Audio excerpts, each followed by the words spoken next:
Chapter 6. Atrus woke in a cool, brightly lit cavern, the air of which was fresh and sweet after the air of the lava cavern. There was a blanket over him, and from close by he could hear the echoing drip, drip, drip of water. Shivering, he sat up, wondering where he was, and immediately he saw his father, less than 30 feet away, standing beside a pool, the surface of which seemed to glow as if illuminated from below. His feet and legs ached, and his head still felt strangely heavy, but otherwise he felt all right. Piecing things together, he began to understand. He had almost fallen from the bridge. His father must have rescued him. Thinking of it, he looked down, smiling. It was the kind of thing Anna would have done. The same thing he himself would have done had their positions been reversed. Atrus looked across again, trying to get a measure of this man, this stranger who had come into his life so suddenly and changed it. He was strange, there was no doubting that. And his manner was abrupt, almost to the point of rudeness, but maybe there was a reason for that? Maybe he was simply not used to dealing with people, as unused to the idea of a son as he, Atrus, was unused to the idea of a father. If so, he should make allowances until they knew each other better, until that tie of blood was also one of friendship. This line of reasoning cheered him. Throwing off his blanket, he got up and hobbled over to where his father stood, standing beside him silently, looking out across the strangely lit pool. What is that? He asked, pointing at the water's surface. Gen turned. He had clearly been preoccupied with some matter. Ah, Atrus, you're up. I guess I have to thank you. Gen shrugged and then looked back at the pond. It's good to talk again, he said, pushing out his chin in a strange gesture. It's been very isolated down here on my own. I've longed for a companion for some time now. An intellectual companion, that is. When I knew you were alive, he turned. To be honest with you, Atrus, I was surprised. I did not expect you to survive. But I was pleased. I thought we might get on. Eventually. Atrus smiled shyly. I hope so. I want to learn. Good. That's a healthy attitude to have. And then, are you up to traveling on? I have been pushing you, I realize, but there is good reason. I'll be okay, Atrus said, feeling a sudden warmth toward his father. It's just so strange. Gen stared at him thoughtfully.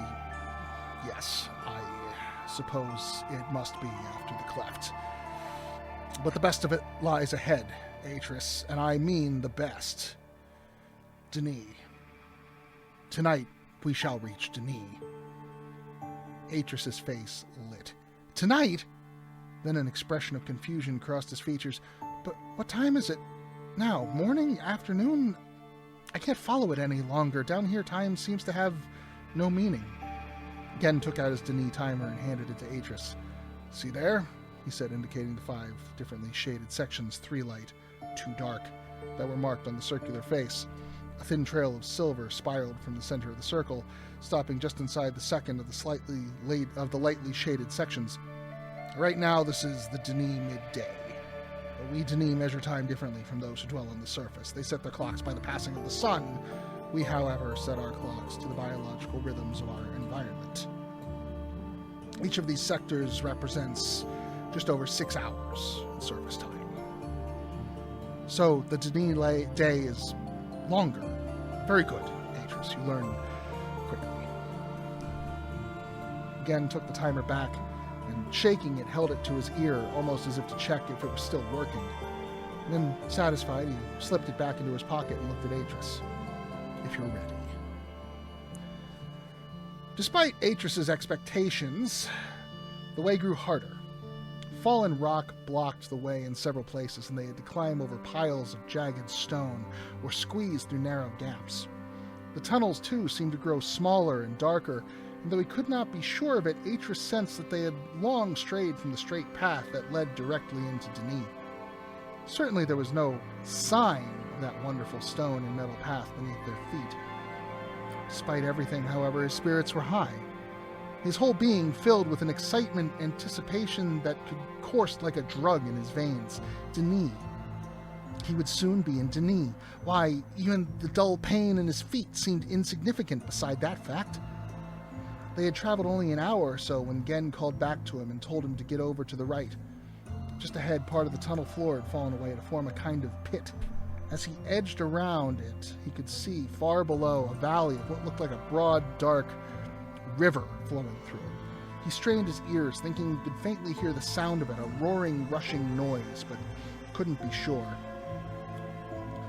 Farther on, that noise, which he had begun to think was merely in his head, began to grow, until, coming out of the tunnel into a massive opening, the far walls of which could not be glimpsed in the darkness, that same sound filled the air, seeming to shake the walls on every side. The air was damp and cold, tiny particles of glittering mist dancing on the lights from their lanterns. Atrus backed against the wall. Then as Gen switched on the big lamp, he saw what it was. Water fell in a solid sheet from a ledge 200 feet above them, plunging 1,000 feet into a massive pool below. In the torch's beam, the water was like solid crystal. Atrus turned in time to glimpse Gen returning the notebook to his inner pocket.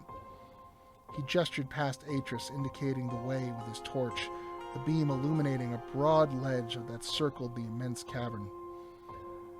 Coming out into the smaller cavern at the back of the falls, Gen stopped and called him over, holding the lantern out over a shelf of rock that was filled with crystal clear water. Atrus leaned down to look and gave a little gasp of surprise. In the water were a number of long, colorless fish that looked like worms. They had frilled, transparent gills and fins, and as he looked, they scurried across, and slipping through the tiny vent in the lip of the rock, seemed to jump into the pool below with a plip, plop, plip that echoed throughout the tiny space. What were they? Atrus asked, looking into his father's eyes. Salamanders, Gen answered. They live down here along with the crickets, spiders, millipedes, and fish. The troglodytic, Atrus. They never leave these caves. And they're blind, too. Did you notice that? Gen turned away and walked on, his boots crunching across the littered floor of the cavern. For a long time they had been descending. Now they began to climb. The way was getting easier until the tunnel that they were following suddenly swung round to the right and met a second larger tunnel. Stepping out into it, Atrus gave a little gasp of surprise. It was the Denis path. Both ahead and behind it stretched away, straight and perfectly cylindrical into the darkness of the rock. Staring back at the way they had come, he'd understand what they must have done. For some reason, a cave-in possibly, the straight path had been blocked, and they had taken an alternate route. For a moment, he recollected his father studying the diagram in his notebook. The faint anxiety that had been in his eyes, and wondered how he had come across these paths, whether it had been a question of stumbling aimlessly in the darkness or constantly tracing and retracing his path until he found a way through.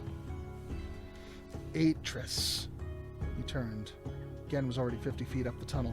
I'm coming, he called, hobbling to catch up, but in his mind he was imagining his father all those years ago when he first returned to Denis, struggling in the darkness here beneath the earth, alone, completely and utterly alone, and felt a deep admiration for the courage that had driven him.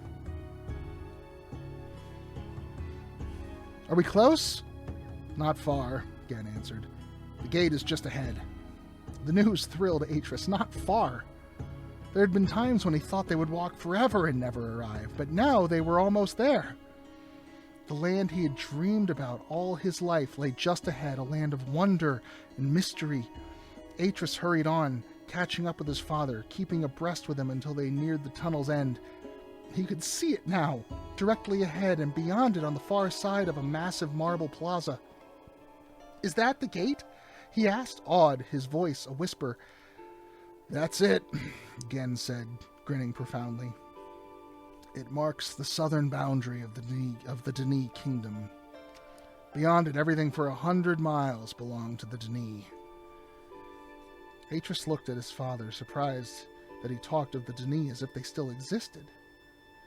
Then he looked back, taking the sheer size of the great stone gate that was revealed behind the tunnel's exit. As they came out, he looked up and up and up, his mouth open in wonder. Though the surface was cracked in places and fragments had fallen away, littering the great expanse of the marbled floor that lay before him, it was still magnificent. Filling the whole of one end of what was clearly a vast cavern, the huge stone barrier plugged that space from wall to wall, its surface filled with what seemed like an infinity of intertwining shapes of men, machines, and beasts, of flowers and shields and faces and Denis words, some of which he recognized, all of it cut from a jet-black granite that seemed to sparkle in the light from Gen's lantern. The gate dwarfed them like nothing they had seen so far. As he walked toward it, Atrus felt the hairs on his neck rise. Whatever he had pictured in his head, whatever he had imagined while listening to Anna's tales, the reality exceeded it by far. Stepping beneath the gate, he looked up, its massive thickness impressing him.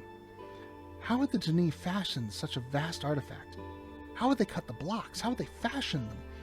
From his own limited experience, he knew the difficulties of working stone, but the Denis had thought nothing of throwing up such a huge mass of it.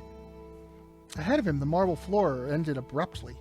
Beyond it, a cavern stretched away, its walls pocked with tunnel entrances, hundreds of them, thousands maybe. It was suddenly very warm, the air much closer than it had been.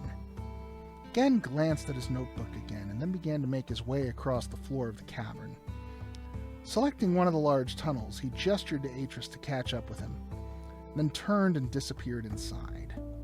The tunnel was much larger than any they had been in, with countless tunnels and small caverns clearly artificially excavated, branching off. Atrus followed his father, his eyes constantly surveying what lay to either side, noticing new things every second, great wheels and gantries, factories and warehouses, great mounds of loose rock and equally huge pits over which massive abandoned cranes stood like sentinels. All these and many other things, most of which he could not recognize at first sight. Great machines stood idle everywhere he looked, as though abandoned only hours before, their oil-like lacquered surfaces gleaming darkly in the passing light. Huge mining rigs rested on great pneumatic platforms besides the gaping holes of shafts bored into the foot of the cavern's walls, like massive insects feeding, their squat dark shapes still and silent. Steam rose unchanneled from great fissures on every side, steam that had once powered the industrial might of the Denis. Elsewhere, simple stone houses stood empty, roofless in the Denis style, their thin cloth screens that had once been maintained their privacy shredded by some force that had toppled the stone towers of the factories. Seeing it all, Atrus wondered just how it could have come to an end. It was so vast, so extraordinary. From time to time, other paths crossed their own, making him realize that there was not one Denis path, but an endless labyrinth of them, threading their way through the dark earth. Suddenly, without warning, Gen began to climb the wall of the tunnel, ducking into a much smaller shaft. Atrus, catching up, looked across to his right and saw that the tunnel was blocked some 20 yards ahead, collapsed in upon itself. Fearful of losing Gen, he climbed the tunnel wall, following him inside. They had been walking for hours, and all the way their path had gotten slowly narrower, hotter, stuffier. Gen now walked with the notebook open in one hand, consulting it almost constantly.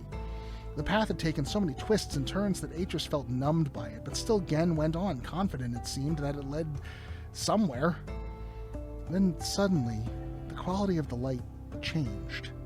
Atrus blinked, his senses sparked to life by that sudden change. There was a faint breeze, a slight cooling of the air. As they turned, the next corner was a marked increase in the intensity of the light, a definite orange glow up ahead. The air was cool and clear, heavy suddenly with the scent of vegetation. The path climbed. Ahead there was an opening, a circle of brilliant orange light. As Atrus stepped out, it was only to be met by the most astonishing sight he had yet encountered. Facing him was the enormous valley, 6 miles across and 10 broad. its steep, sloping shores descending into a glowing orange lake that filled at least half of the valley's floor. The center of that lake was a huge island, a mile or more in width, two twisted columns of rock pushing up from the great tumulus to soar more than a mile into the air. Beyond that, to the right, the great rock walls were curiously striped, regular tiered levels of colored stone reaching up into the shadows overhead. Above the level to which Atrus himself stood, within those levels great pools of orange water glowed. He looked up expecting clouds, or maybe stars, but the blackness was immaculate overhead. Slipping his glasses down, he increased their magnification, studying the far side of the lake. Buildings! There were buildings! Buildings that clung into the great rock precipice, seeming to defy gravity. Atrus craned his neck, following the course of the rock walls upward, understanding coming to him in an instant. He was inside a vast cavernous expanse. He stared, awed by the strange beauty of the sight. Beneath him, the ground sloped steeply down to the sea's edge, where in the tiny harbor a boat was moored. To the right, just offshore, the sea was dotted with tiny islands like dark blemishes in the orange mirror. "There," Gen said, coming alongside. "Now, perhaps you might understand why I could not leave you in that ridiculous crack in the ground. Is this not the grandest sight you have ever seen, Atrus?" It was, and he indeed did understand why his father had brought him, yet the reminder cast a shadow over what he was feeling at the moment. Suddenly he wanted Anna to be there with him, wanted to share it with her, to be able to talk to her and ask her questions. "Come," Gen said from just below him as he began to make his way down the steep slope. "Another hour, and we're home." Atrus stood on the foredock, his right hand gripping the rail as Gen maneuvered the strange craft out onto the mirror-smooth waters, digging the pole deep, his muscles straining. Atrus looked about him excitedly, conscious of the absence of echoes on the vast space, of the sound Gen's pole made as it dipped into the water. The cavern was so vast it felt almost as if they were back outside on the surface, sailing on a moonless night but for that orange glow that underlit everything. As the blunt wedge-shaped prow of the boat came around, Atrus saw the city in a distance once again. From here it seemed immaculate and beautiful, a vast bowl of towers and spires, as if it alone had not been touched by the destruction that he had seen elsewhere. But they were not going to the city. Not yet, anyway. Home, it seemed, was on one of the cluster of islands that skirted the right-hand wall of the cavern. Atrus let out a little laugh. Now that he had stopped walking, his muscles finally began to seize up. His body ached and his eyelids felt like lead weights. The gentle movement of the boat didn't help either. It lulled him like a voice singing in his head. He blinked, trying to keep his eyes open, trying to stay awake a little longer, but it was hard. It felt like he had walked 1,000 miles.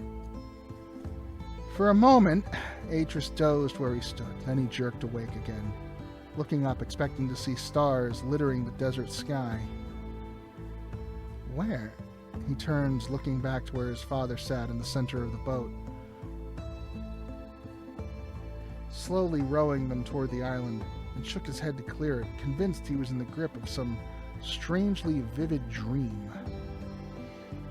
Facing front again, he saw the island looming from the shadows up ahead, its twisting, conical outlines silhouetted black against the surrounding sea.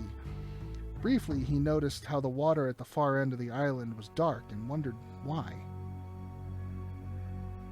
Home, he thought, noting the fallen walls, the toppled tower of the great mansion as it sat upon the summit of the island like a huge slab of volcanic rock. Home. Yet even as he saw it, sleep overcame him. Unable to prevent himself, he fell to his knees and slumped onto the deck unconscious so that he did not see the boat pass beneath the island into a brightly lit cavern. Nor did he see the waiting figure standing on the flight of winding steps that led up to the rock above. "Atrus, are you awake?" Atrus lay there, His eyes closed, remembering the dream. The voice came closer. Atrus! He turned onto his back and stretched. The room was warm, the mattress strangely soft beneath him. What is it? He asked lazily, uncertain whether he was awake. It is evening now, his father's voice, said. You have slept a whole day, Atrus. Supper is ready if you want some. Atrus opened his eyes, focusing. Gen stood there, 2 paces from the bed, a lantern in one hand. In its flickering light, the room seemed vast and shadowy. Where are we? He asked, the details of his dream receding as he began to recall the long trek through the caverns. We are on Kavir, Gen said, stepping closer, his pale, handsome face looming in the shadow.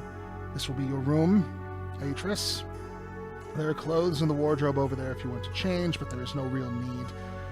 When you are ready, you should turn left outside the door and head toward the light.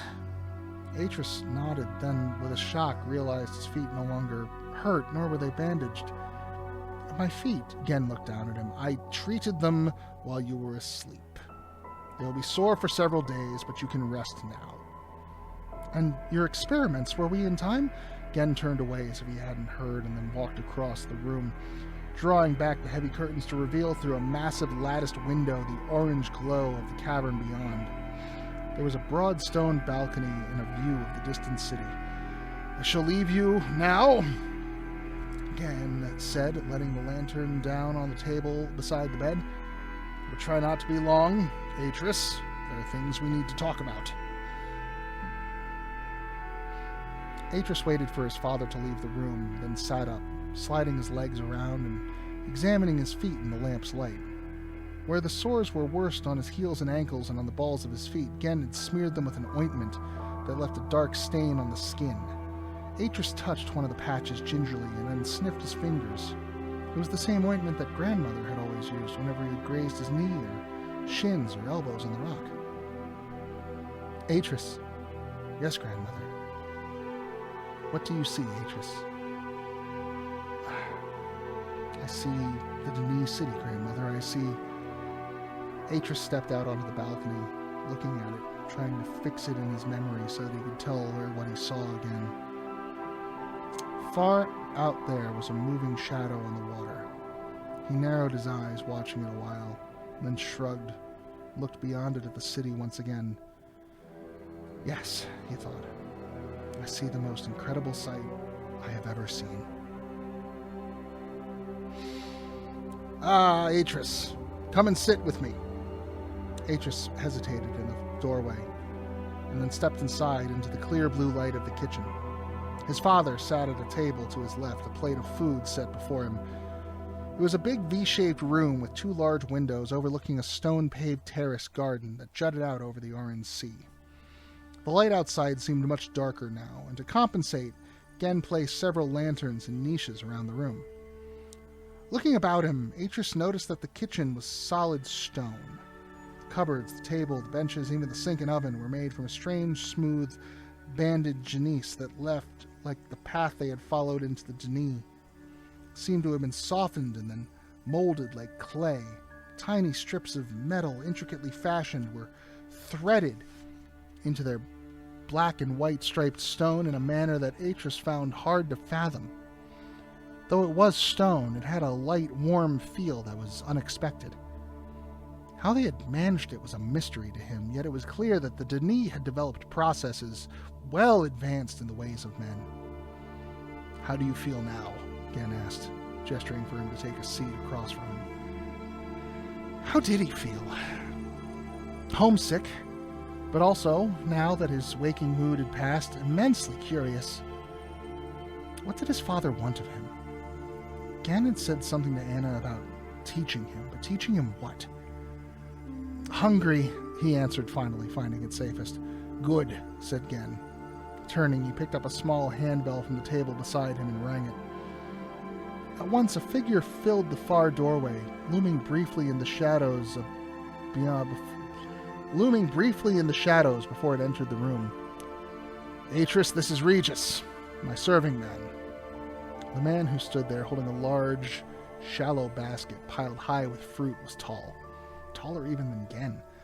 He had a great domed head that seemed to be made of polished ivory. He wore a baggy dark blue one-piece, tied at the waist, with a length of similarly colored cord. But the most remarkable thing about him were his eyes. Lidless eyes that were like blemished eggs in his otherwise undistinguished face. Atrus looked at his father, uncertain of how to behave. Then, when Gen gave him no clue, he turned back and, bowing his head slightly, said, "I'm pleased to meet you, Regis." "It is no use trying to engage Regis in conversation, Atrus. Regis is a mute. He was born that way, he will die that way. But he understands commands well enough. If you need something, you should simply ask Regis." Atrus hesitated and then gave a little nod. "Well, boy, what are you waiting for? Are you hungry or not?" Atrus stood, and, conscious of the servant's unnaturally staring eyes upon him, went over to him. A dozen different kinds of fruit were spread out in the basket, only a few of which he recognized, and then only from the trader's packs. Tiny beads of moisture speckled their brightly colored surfaces, enhancing their strange but perfect forms. He looked back at Gen. "Did you grow these, father?" "In a manner of speaking." Atrus turned back, wondering what to choose, almost afraid to touch them. They seemed so perfect. And then reaching out, he picked one of the long, yellow oval-shaped fruit. Attracted by its strange 5-ribbed form, it was rotten. It fell apart as he lifted it, revealing a dark brown innards. He looked at his father surprisingly. Gen gestured at Regis impatiently. "Take them away, then!" Turning to Atrus, he fixed him with a stare. "Come, Atrus. I think it's time we begin our task. Time you find out why I brought you to Denis."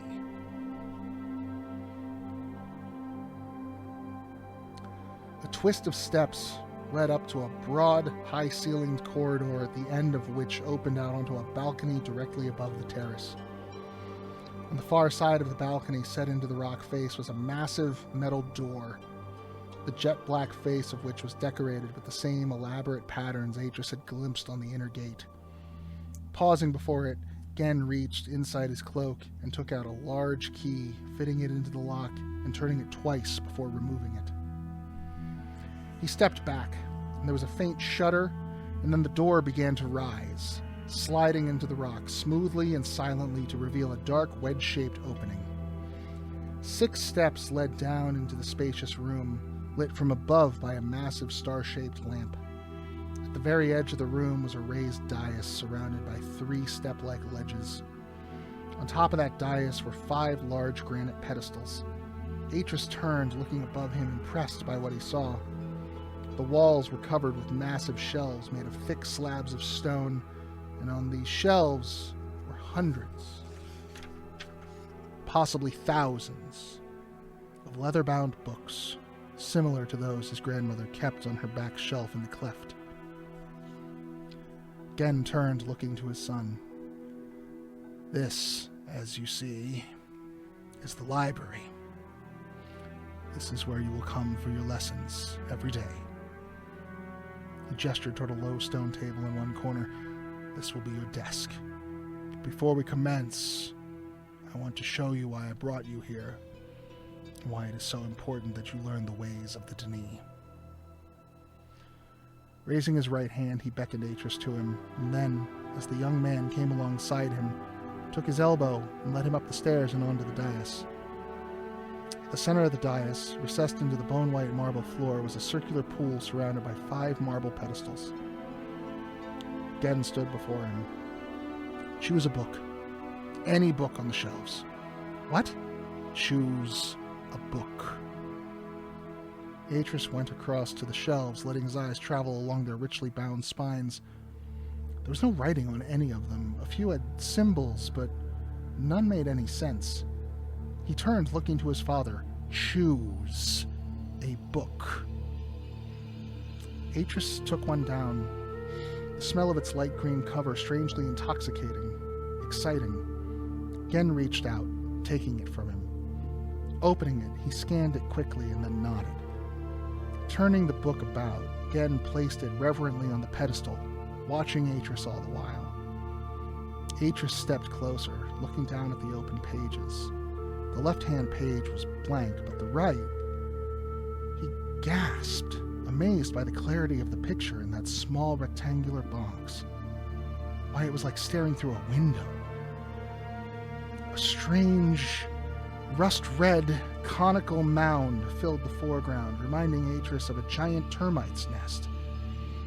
Behind it was the lush backdrop of a vivid, almost emerald green with a glimpse of a cloudless sky above. As Atrus watched, the image on the page slowly changed, seeming to tilt to the right like an eye attempting to follow something just out of its vision. The mound slowly disappeared to be replaced in the foreground by a fast-flowing stream that tumbled between the rocks, then fell spectacularly into a crystal pool. But no sound had focused on that. No sooner had it focused on that than it lifted again, swinging out and over the surrounding gully to reveal beyond it a valley filled with low, almost bush-like trees on which could be seen a host of vividly colored fruit. There was a glimpse of a long, clear pool surrounded by grassy slopes and of distant snow-capped mountains, and then the image returned to the rust-red mound. Gen stepped across. "Give me your hand. You live as the Denis now. This is what you were born for." Atrus felt the skin on his palm tingle, as though a faint electrical current had passed through it. His hand seemed drawn to the image on the page, attracted to it. For a moment, that was all. And then with a sudden sickening lurch, he felt himself sucked into the page. Or rather, as it was if the page grew suddenly huge, enveloping him in the weave of its fibers, and at the same instant he felt a curious shifting sensation. It felt as though he was melting, the fragile shell of him imploding, collapsing back in upon himself, and then the blackness seeped through. And as he finally surrendered to that blackness, he found himself back in his body, standing on the grass just in front of the mound, a fresh breeze blowing into his face, a stream below him, the waterfall, and the valley just beyond. Gone were the marble pedestals and the book-lined walls, the solid rock ceiling overhead. Atrus reached out as if to touch them, but there was nothing. Atrus looked up, startled by the transition. Huge white clouds drifted in the sky, so blue it looked like a child's painting. The air hummed with tiny insects, while all around him the heady scents of fruits and flowers swamped his senses. He fell to his knees, astonished. This was magic, surely. Behind him, Gen shimmered into being. "Get up onto your feet, boy," Gen said, quietly but firmly. Atrus struggled to his feet and then turned to face his father. He was unable to believe what had just happened to him. Where are we? Gen stepped past him, standing beside the stream, his booted feet on the edge of a steep incline, looking down at the waterfall. As Atrus came alongside, Gen looked to his son, his chest swelling with pride. "Once, the Denis ruled 1,000,000 worlds, using what was grown in them to clothe and feed and provision themselves. So it was in the time of their greatness." He shook his head. "But all that is past. And now there's only you and I, Atrus. We two, and the worlds we shall make." "Make, Father?" Gen looked out across the land that lay beneath them and nodded, a fierce pride in his face as he spoke. "Yes, Atrus. I made this world. I made the rock on which we stand and the very air we are breathing. I made the grass and the trees, the insects and the birds. I fashioned the flowers and the earth in which they grow. I made the mountains and the streams. All that you see, I made." Turning to face Atrus, Gen placed his hands on his son's shoulders, his eyes burning with excitement now. "I plan to make you my apprentice, Atrus, and teach you about the books. Would you like that?" Looking at his father, Atrus remembered suddenly how Gen had stepped from the great veil of whiteness at the volcano's edge, awed by the power in that figure that stood facing him. Yes, Father, he answered clearly. I'd like that very much.